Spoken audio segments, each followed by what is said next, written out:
So hello, Louise. How are you? Hope everything is well with you. Louise, I've got the pleasure of interviewing Louise Roper. I've known Louise actually for many, many, many years because I used to live in Spain. But this is part of the interview series with real women, women who have changed their lives and are changing their lives in midlife and making a success of it to inspire other women to do the same thing. And for those of you who don't know, my name is Moira Doherty. I am business coach, mentor, campaigner for women in midlife, and I am the founder of the Wales Collective and the Wales Hub, where women can come and join and become successful in business. And this is all to do with the launch on the 21st of October of International Midlife Women's Day, and an event that is taking place on the day too. So Louise, thank you very much for joining me. Louise and I have known each other a long time. Louise used to be a wedding planner in Spain, but because of COVID, her entire business was completely decimated. There were no weddings, there were no destination weddings. So you've had to start, and not only start one business, but two. So Louise, tell us a bit about your journey. We've just had a little chat about the things you're having to relearn. Just because you've just had to do stuff. So tell us a bit about your journey. Yeah, hi, it's lovely to see you again. It's been a long time actually since we've met up, hasn't it? But well, we it was almost 2 years ago now that I actually had a couple over here when we went into lockdown, and they had to get back to the UK. So it happened really, really fast, like literally overnight. I lost my business. So I have my daughter was still living with me at the time, and my little boy. So, you know, I had a lot of responsibilities. I'm on my own financially as well. I'm completely independent. So I have to look after my kids. So I had to kind of think of what I was going to do. And I'm not very good not doing anything. So sitting at home with nothing to do is about a fate worse than death for me. So I decided initially I got into doing some teaching. And again, that was something that kind of threw me in the deep end, but it got me using Zoom, actually, got me using the laptop, got me into all sorts of things to learn on the laptop more than weddings, which I've been doing for sort of almost 12, 14 years now. I ended up working for a company with a mentor with 48 students in Hong Kong. So I was just teaching English as a foreign language, did a TEFL course, which took me a couple of weeks, got into that really quickly. But after about sort of 10 months of doing that, which was absolutely brilliant, brought some money in, but I'm not really a teacher in that way. And I knew it wasn't something I was going to keep up. And as my couple started to come out again, it was going to be taking up too much of my time.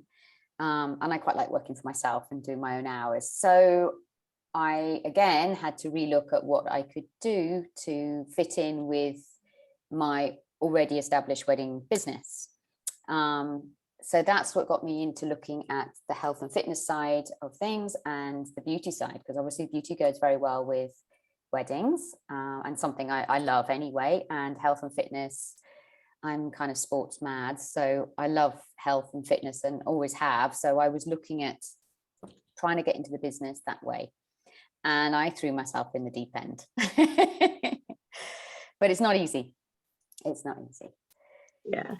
And you were also saying earlier, Lou, that you work to support your children, for your family, because you haven't got financial support from anybody else, and that's where a lot of women are. But mindset wise, you've realized something else, which is something that I did want us to discuss today, because it's a different aspect, but I think it's something that many women struggle with. But you realized that you work to keep food on the table, but you deep down don't believe you're ever going to earn a fortune about what you do, and that's something that holds you back. And I think a lot of women feel like that we're brought up that somehow somebody else is going to provide for us. Yeah, absolutely. I mean, I started getting involved with these businesses because I really loved two different businesses that I'm working with. I say one with beauty and one with health. I love the products. You know, I can't talk about anything unless I genuinely love it myself. So that was fine. But it was only through looking at watching a Zoom meeting actually with a couple that are millionaires through one of these businesses that I went, I don't actually believe I could financially do that well. And I'm not really surrounded by people that actually believe I could either. So it's quite a, but that doesn't bother me. That never has bothered me. I'm strong enough to go, well, I'm going to do it anyway. And I'm going to prove everybody. But it was a real feeling of, goodness, I actually don't believe in myself. I can do well, but I didn't actually believe that I would earn a significant amount of money. Not that I couldn't do it. I know I can do it. And I know I believe in the products and I can probably do quite well, but that's kind of where it stopped. It was like, wow, actually, what's stopping me from thinking, actually, I could have 5-6 figures a month? Even that, I'm saying that thinking, I'm not going to say further than that, but why not? What is it that I don't believe in myself? And I do think that comes from being a woman, being brought up with two boys. I don't mean in any way to blame anybody, but I was the girl in the family. So I've always had that feeling that it would be, money was something I'd have to work really hard for, that actually I would never be as good as any males that were, and I'm not particularly saying my brothers, I'm just saying in general. Yeah. And actually my brothers are the ones that believe in me the most, probably more than I believe in myself. But it was a real, wow, what is it about being a woman that I don't believe I could be as financially successful as these people that I'm seeing on Zoom meetings? Why not? I'm no different to them. I'm no different. I'm absolutely capable. I know I'm capable, but I didn't actually believe I could do it. And that was a real, wow, where's that come from? And I think we many women, and this is what a lot of what I can campaign about, is that where sort of society tells us this, that we're sort of conditioned about it. And when you're conditioned for a long time, subconsciously, that's what you believe. And this is all about this, what this International Midlife Women's Day is about empowering women to see that actually you can. And when lots of women come together, I mean, when lots of women come together, you can feel that energy and that, yes, we can do it. And that's what's important. And I know you believe that too, very much so. Absolutely. And I think being part of having the right support, I'm incredibly lucky. I have some amazing women around me that are incredibly supportive, and have learned things that are teaching me, particularly around sort of, we were saying earlier, weren't we, about social media? I didn't grow up with any of that. This is like Instagram or the Insta, they call it, and Facebook, and learning how to do reels and stories and all these things. I've had to learn all of this over the last year. A bit late. My marketing guy was saying to me, when are you getting onto your social media? But I've had to learn it all myself right from scratch and go, oof. But it's finding the right people to support you, that believe in you, that will actually just help you answer the questions. Because if you don't know, you don't know. There's never a stupid question. If you don't know it, you don't know it. It's not. But I think as we get older, it's I'm a bit slower understanding, because some of this technology is completely like, whoa, because I know I didn't even have a mobile phone until I was 30, and I'm going to be 50 in December, so I'm sort of, my dad, bless him, has only just got a phone at the age of 78, I think he is now. He's only just got a smartphone. no clue how to work it, but he's like, yeah, okay, I've got a smartphone. Didn't want one, but realize it's good for making appointments or something. But yeah, we don't grow up with all these things. I look at my children, and my 11-year-old is like, he's so good on an iPad or a laptop, and I'm like, how do you do that? It's like, so, but you can learn. And you can, just a step at a time, you can learn how to do these things. And it's fun, actually. It's been really fun. This creative side's been coming out of me and going, oh, and you have to make mistakes to succeed. Don't be afraid to make a mistake, you know, do a video that's just terrible, or a TikTok and you just cringe at it, but that's okay, because we all do, you know. It's just, it's the funny side of it. You've got to laugh at yourself, I think, as well. I think that's really important. You've got to laugh at yourself, because part of this journey is about making mistakes and being okay with that, because we're just human. We make mistakes. Lots in my case. And me, and I think so many women in midlife, we didn't grow up with social media, we didn't grow up with phones, we didn't grow up with the internet, we literally didn't. So it is sort of like this barrier that we feel we can't do, but we can, and we absolutely can. Not just we can, I am doing it. I am. I mean, you know me for a long time, and you know, and also understanding your strengths and weaknesses, because when you do, then you can ask for help for things that you're perhaps not so good at. Yeah, and the things that you are doing well at, you go, oh God, I'm actually quite good at that, so I'm going to keep doing that part. I'll get someone to help me with this bit. It's okay. And I think a lot of people I've really noticed that with women, that people are afraid to ask for help. Yeah. I'm not afraid to ask for help. If I don't know something that I'm trying to learn, I will ask for help. Yeah, it's important. So last question, or two questions actually, Lou.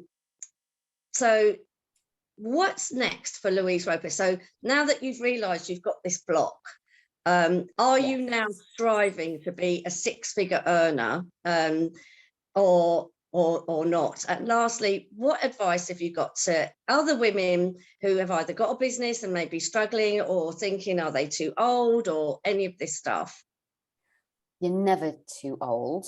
Absolutely will not let it stop me in my tracks at all. And even when that little voice comes up going, and I hear it constantly, like you'll say six figures and I go, but I just don't let it stop me. And actually sometimes it's just taking one step at a time, but just keep moving forward. Keep moving forward, and just believe that you can. And some people will have a really fast journey and some people will have a slower journey, and that's okay. But just keep going, because as I do steps and I'm productive every day, I feel so good.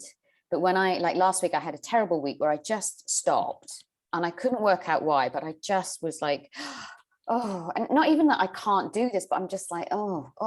And it wasn't until I realized that actually, you know, you've got all the tools there, you've got all the skills, you just don't believe that you're going to go anywhere with it. And once I realized that, I could go, okay, that's just going to sit there, not going to pay it too much attention. It's there, that's okay. I'm going to make sure I'm going to work on that, but it's not going to stop me from what I'm doing. And I just picked up the reins again, I love horses, and just walked on. And that's it. That's what everybody has to do. That is the thing. And I love this story. I love that you've shared this, Lou, and I think it's going to resonate with so many women out there, that it is the whole little voice that it's subconscious. You're not even aware that it's saying it to you a lot of the time, but just once you pick up on it, you think, oh my God, that's actually telling me I can't do it. You know, I'm not believing in myself. So I think that story is going to resonate with lots and lots and lots and lots of women. And so what's your final advice to anybody out there? Just do it.